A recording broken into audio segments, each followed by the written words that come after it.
ঘুম ভাঙা কোনো সকালে সূর্যটাকে দেখা, আর মোরা কোনো দুপুরে গুনগুনিয়ে গাওয়া অধরা সব পথিকের সবটাই ভালো লাগা।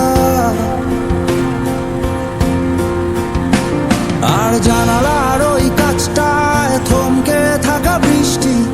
অলিখিত সব কবিতায় আটকে থাকা সৃষ্টি, দেয়ালে আঁকা ছবিটা